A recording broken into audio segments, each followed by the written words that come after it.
So I finally got to see May December, the brand new movie from Todd Haynes, which stars Natalie Portman and Julianne Moore. And here's my reaction to the movie. Yeah, this pretty much sums it all up. May December is a movie that I knew absolutely nothing about. I didn't know the context of the film. I did not know what the true life story that this is sort of based on was about. All I knew is that it starred Natalie Portman and Julianne Moore, where Natalie Portman plays an actress who is moving into the home of Julianne Moore's, and she's kind of shadowing the actress, or she's shadowing the person that she's going to be playing in a movie. And to me, that was an interesting concept on its own. This idea of this sort of, weird relationship that these two people would have, the normal person who is famous for something and the actress who's going to portray them. That's something that's definitely interesting for a film, but I didn't really know much of the context beyond that. I didn't know what Julianne Moore's character was famous for. I didn't understand what she had done in her past, and yeah, it's fascinating. And I'm not going to spoil it in this video. I'm not going to tell you what it's, just in case you're going into this movie blind like I did, because figuring out slowly what this film is actually about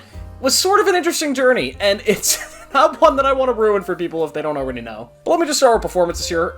They're all great. I mean, there's nothing in this movie that I think is specifically memorable when it comes to the performances. Like, I'm not going to be thinking about this years from now. I'm not going to be saying years from now that Julianne Moore's best performance is May December and Natalie Portman. Like, it's not. But they're definitely both great performances. They come up, they show up, and they're ready to absolutely kill it. They're both hunting for an Oscar, clearly. I think Julianne Moore is probably the bigger standout, although her character has like a weird lisp in the movie, and some scenes she just kind of like doesn't have the lisp on certain words and certain letters, and that to me, I don't know if that was done deliberately or what that was, but it just kind of, took me out of the movie. Natalie Portman's great. She pretty much plays Natalie Portman, and I think that was the intention, and she's great in the movie, and as always. Charles Melton is probably the real standout of the movie. He plays Joe, Julianne Moore's husband, and I've seen this guy in other stuff before. He is amazing in this movie. He definitely gives the best performance here. It's the one that I will remember for a while. He needs to be put in more stuff. He has some great scenes here. I also want to shout out the score in this movie. It's so much better than it had any right to be. It's so good. It's honestly maybe the best score of the year besides like Oppenheimer and maybe Spider-Verse. It's one of the best. The direction here is good. The cinematography, there are some specific shots layered throughout that feel like they're a part of a grander movie, but they're not. They're a part of this movie. There's some shots and some scenes that really feel like not that intricate, a little bit, not, I don't want to use the word lazy, but just, simple cinematography, simple film where it just lets the story and the script breathe. But then there's other scenes where it's like, oh yeah, they're flexing, Todd Haynes or whoever cinematographer is, they're flexing their muscles with this scene. There's some really good imagery, stuff that has to do with mirrors. There's a lot of mirror stuff, which really deals into the plot and the themes of the plot that I won't spoil, but a lot of mirror shots that I thought were really cool and interesting. One specifically that it's so good. But the movie looks good, it sounds good, it feels good. The movie's themes, as a whole, the movie, I believe, is about the glorification and the fact that the public gets interested in some really fucked up and weird and overall kind of evil stories, and because of the public's interest in it and the glorification of it,